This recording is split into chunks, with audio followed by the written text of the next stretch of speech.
Un guardia camina por el pasillo de la prisión más segura de México, tras varios días escuchando ruidos fuertes y extraños. Se detiene frente a la celda 20, abre la puerta y se sobresalta. La cama está vacía. El brazalete GPS sigue allí. El Chapo ha desaparecido. Nadie vio nada. El hombre más buscado del mundo se evaporó en una de las fugas más espectaculares de la historia. El túnel, planeado durante más de un año y con un costo de $7 millones, involucró a ingenieros de clase mundial, arquitectos y obras falsas, y pasaba justo por debajo de su celda. Simplemente entró al baño y desapareció por una pequeña abertura, dejando al mundo boquiabierto. Joaquín El Chapo Guzmán, líder del cártel de Sinaloa, construyó un imperio global de narcóticos, moviendo toneladas de droga de México a Estados Unidos y más allá, mientras gobernaba con terror. Miles de muertos, políticos asesinados y ciudades aterrorizadas. A diferencia de otros traficantes, El Chapo creó supercúneles con ventilación, electricidad y sistemas avanzados, usando incluso submarinos y aviones privados para mover drogas. El cártel de Sinaloa no era solo un cartel, era un imperio multimillonario, gestionado con la precisión de una empresa de miles de millones y la brutalidad de una máquina de guerra. Y el Chapo estaba en la cima, conquistando un título que nadie más alcanzaba desde Osama Bin Laden, el hombre más temido y más buscado del mundo. Dura para siempre. Tras meses de interceptaciones de las comunicaciones entre los miembros del cártel, Estados Unidos rastreó un celular que perteneció a su guardián personal, alguien conocido como el Cóndor. Los llevó a Mazatlán, una ciudad costera en México. El 12 de febrero de 2000, oficiales mexicanas finalmente capturaron a Joaquín Guzmán. Pero esta vez, México no iba a dejar nada al azar. Porque verás, en 2001, el Chapo ya se había fugado de prisión una vez, escondiéndose dentro de un carro de lavandería tras sobornar a los guardias. Tardaron 13 años en volver a ubicarlo. No iban a permitir que eso ocurriera otra vez. Esta vez, lo enviaron a la instalación más segura del país. Una prisión diseñada para asegurar que quien entra, se queda dentro. Es allí donde el Chapo, el hombre más codiciado del mundo y uno de los más ricos del planeta, fue condenado a pasar el resto de sus días. Y 16 meses después, será despedido. El Chapo queda en una sala de 6 metros cuadrados, con muy poco espacio para hacer cualquier cosa. El altiplano es la Alcatraz de México. Puertas de hierro, corredores laberínticos, muros de 1 metro de espesor, torres con francotiradores y bloqueo de señales de radio en 11 kilómetros.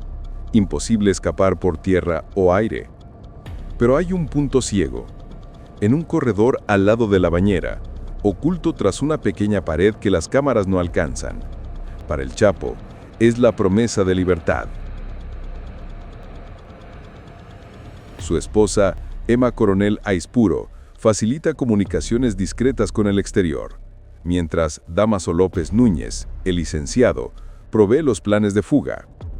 Núñez compra con identidad falsa un terreno en Santa Juanita y erige una obra fachada sobre la entrada del túnel.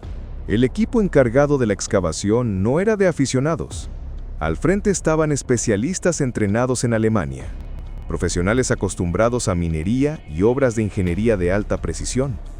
Estos hombres dominaban técnicas de medición y excavación avanzadas, aplicando métodos que rara vez se imaginarían en una operación criminal. Todo se ejecutaba con el mismo rigor de un proyecto industrial subterráneo, pero con la urgencia y el sigilo de una fuga de guerra. En el corazón de la operación estaba el equipo más valioso de todos, una estación total Leica, una de las herramientas topográficas más avanzadas del mundo. Con ella era posible mapear cada milímetro del túnel en 3 dimensiones, corregir desvíos, medir profundidades y ajustar la inclinación del trayecto con precisión casi quirúrgica. La máquina proyectaba haces de láser que se reflejaban en las paredes, permitiendo cálculos instantáneos de distancia y alineación. Un verdadero GPS de la ingeniería, oculto bajo toneladas de tierra. El objetivo era claro e innegociable. El túnel tenía que emerger exactamente en el punto ciego del baño de la celda del Chapo. Un error de medio metro bastaría para condenar toda la operación al fracaso. Era el tipo de misión en la que cada detalle, por pequeño que fuera, definía la línea entre el éxito absoluto y el desastre completo. Los ingenieros trabajaban de rodillas, en silencio absoluto, observando los datos en el visor de la Leica como si descifraran códigos secretos. Cada nueva lectura representaba un paso más hacia la libertad, ahora con decenas de metros de extensión. Se extendía como una arteria viva bajo la prisión, guiado por la precisión alemana y la obstinación mexicana. Esa combinación improbable, tecnología europea y audacia latinoamericana, transformó lo que antes parecía imposible en algo meticulosamente ejecutable. Era la fusión perfecta entre ciencia y crimen, entre cálculo y coraje. Y encima de todo ello, sin imaginarlo, México entero dormía sobre la ruta de fuga más audaz del siglo. El Chapo, confinado 23 horas por día y monitorizado por GPS, mantiene un comportamiento ejemplar para recibir objetos sin llamar la atención. La combinación de corrupción, planificación técnica y comunicación furtiva hace la fuga posible, pero cualquier error podría arruinarlo todo. Bajo supervisión de los hijos de Guzmán, el equipo localiza el corredor exacto e inicia la excavación. El túnel tiene 2.5 metros de ancho y 5.5 metros de alto, suficiente para que el Chapo camine sin agacharse. Solo se usan herramientas manuales. Maquinaria sería ruidosa e inviable. El túnel recorre 33 metros próximos a la superficie. El aire rarefacto exige ventilación por tubos de PVC. El escombro llega a 1.440 kilogramos por día y necesita ser removido con discreción. Cada detalle es calculado. La mínima falla podría exponer el plan y frustrar la fuga más audaz de la historia de México. 2 trabajadores son asesinados al mezclar el escombro del túnel con la basura de superficie, ayudando a camuflar la excavación. Para trabajar por la noche era necesaria iluminación especial, algo que garantizara visibilidad en medio de la oscuridad opresiva del subsuelo, sin comprometer el avance de la obra ni denunciar la operación a quien estuviera arriba. A cada metro excavado, el aire se volvía más denso, el calor aumentaba y el sonido de las herramientas resonaba como un tambor dentro de la tierra. La luz no era solo un confort, era cuestión de supervivencia. El túnel recorre 33 metros próximos a la superficie. El aire rarefacto exige ventilación por tubos de PVC. El escombro llega a 1.440 kilogramos por día y necesita ser removido con discreción. Cada detalle es calculado. La mínima falla podría exponer el plan y frustrar la fuga más audaz de la historia de México. 2 trabajadores son asesinados al mezclar el escombro del túnel con la basura de superficie, ayudando a camuflar la excavación. Para trabajar por la noche era necesaria iluminación especial, algo que garantizara visibilidad en medio de la oscuridad opresiva del subsuelo, sin comprometer el avance de la obra ni denunciar la operación a quien estuviera arriba. A cada metro excavado, el aire se volvía más denso, el calor aumentaba y el sonido de las herramientas resonaba como un tambor dentro de la tierra. La luz no era solo un confort, era cuestión de supervivencia. En solo 2 días, el equipo logró una hazaña impresionante.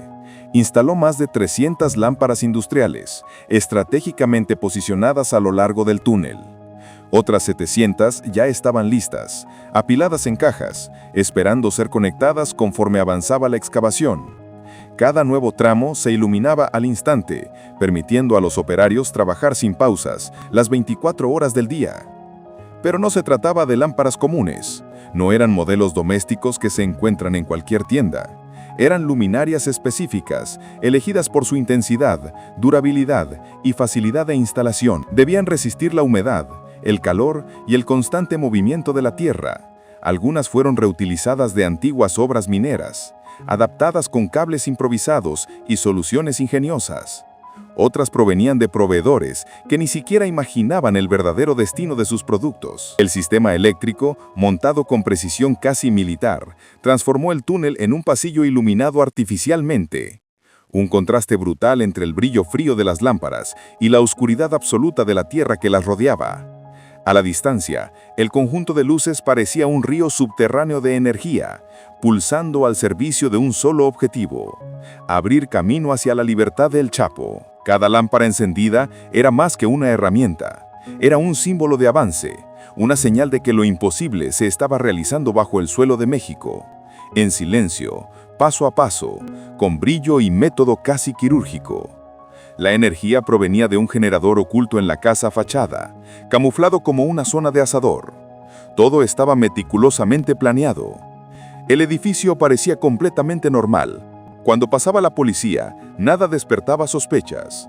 El plan funcionaba. Todo se mantuvo estable durante 10 meses. Tras 13 meses de excavación, el túnel finalmente rompió los muros de la prisión. Guzmán, ya acusado en 7 estados de Estados Unidos por narcotráfico, asesinato y robo, estaba a punto de demostrar que ningún preso en México está verdaderamente asegurado. La DEA suponía que, con miles de millones y corrupción por todas partes, su fuga era solo cuestión de tiempo. En el subsuelo, el equipo enfrentaba un verdadero laberinto de corredores estrechos, sofocantes y empapados de humedad. Cada paso resonaba como un recordatorio constante del riesgo de derrumbe. El objetivo, aunque simple en el papel, alinear el túnel con el baño de la celda, se revelaba en la práctica como una misión casi suicida. El espacio disponible era mínimo, y cualquier error de cálculo podía hacer que todo el esfuerzo colapsara. Era como excavar kilómetros de tierra solo para abrir, con precisión quirúrgica, un pasaje del tamaño exacto de un cuerpo humano. Los ingenieros improvisados calculaban distancias, trazaban ángulos, medían las vibraciones del suelo y mantenían un silencio absoluto para no levantar sospechas. La tensión aumentaba con cada metro. El aire enrarecido y el calor opresivo transformaban el ambiente en un infierno claustrofóbico. Entonces surgió la solución, ingeniosa e improbable. Emma Coronel, desde el exterior, le envió el Chapo un reloj Casio aparentemente común. A primera vista, un objeto trivial. Pero dentro de él había algo que lo cambiaba todo, un sistema de GPS integrado. Con el dispositivo en la muñeca, el Chapo se convertía, involuntariamente, en el punto de referencia perfecto para los excavadores. Cada movimiento, cada coordenada era rastreada con precisión milimétrica. Gracias al comportamiento discreto de Guzmán en el altiplano, otros reclusos le permitieron conservar el reloj sin sospechar su propósito. Con el GPS, el equipo externo sabía exactamente dónde excavar. Mientras tanto, en los bastidores, Estados Unidos formalizaba una solicitud de extradición el 25 de junio, obligando a México a cooperar legal y políticamente. El altiplano temblaba al sonido de la excavación, y la última etapa de la fuga del Chapo estaba a punto de comenzar. Un estruendo metálico y golpes retumbaban por las escaleras mientras carritos transportaban tierra. El ruido era tan intenso que los prisioneros cercanos a las comenzaron a golpear las puertas, gritando para que se detuvieran, sin saber de dónde venía el sonido. Ni los reclusos ni los guardias podían identificar la fuente, lo que los desconcertaba. Un guardia recorrió el pasillo intentando averiguar la causa del ruido. El sonido aumentaba con cada paso hasta volverse ensordecedor frente a la celda del Chapo. Y de repente, todo se silenció. El guardia abrió la puerta y se quedó paralizado. La celda estaba vacía. En segundos, las alarmas sonaron y luces rojas parpadearon por los pasillos. Los guardias corrieron, bloquearon el perímetro. El sistema entró en alerta máxima. No era una fuga común, era el Chapo. Emergió del túnel, se cambió de ropa rápidamente y subió a un coche de fuga que lo llevó, en 2 horas, hasta San Juan, donde lo esperaban 2 aviones. Uno serviría de distracción, el otro era su verdadera ruta.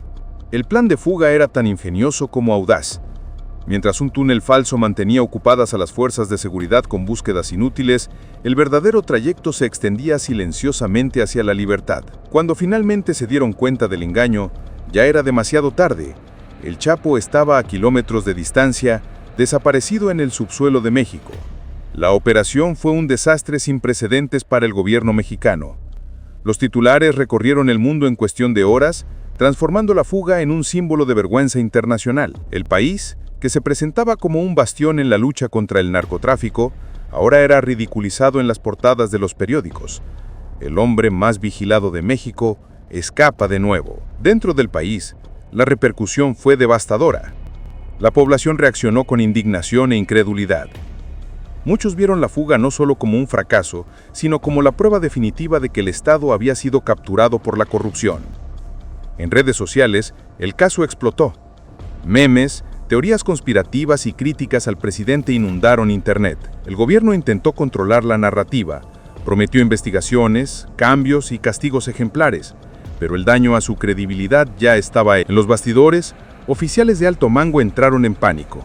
Se convocaron reuniones de emergencia, Ministros fueron presionados a renunciar y agencias de seguridad rivales se acusaron mutuamente en busca de un culpable. La humillación internacional fue tal que Estados Unidos empezó a cuestionar la capacidad de México para mantener bajo custodia a criminales de alto perfil. En pocas horas, lo que debería haber sido solo una fuga se convierte en una crisis diplomática, política e institucional. Y una vez más, el nombre de Joaquín El Chapo Guzmán se transforma en leyenda. El hombre que desafía gobiernos enteros y desaparece ante las cámaras del mundo. El presidente Enrique Peña Nieto, de viaje en Francia, recibe la noticia y asume personalmente la operación de recaptura, apartando al ministro del Interior. Estados Unidos ofrece ayuda, pero México decide actuar por su cuenta. Durante meses, el Chapo permanece desaparecido. Un error lleva a las autoridades hasta su escondite en las montañas, conocido como The Sky. Información de vigilancia e interceptaciones radiales dan origen a la operación Black Swan. Antes del amanecer, infantes de marina rodean el lugar. En el tiroteo mueren 5 miembros del cartel y un aliado escapan por un túnel bajo el baño, cubiertos de tierra y casi sin aire. El Chapo es devuelto al altiplano, pero antes de planear una nueva fuga, es extraditado a Estados Unidos en enero de 2017, a la prisión más segura del país. ADX Florence, su esposa, Emma Coronel, es arrestada en 2021 por su implicación en las fugas y pasa 22 horas diarias en confinamiento mientras espera juicio.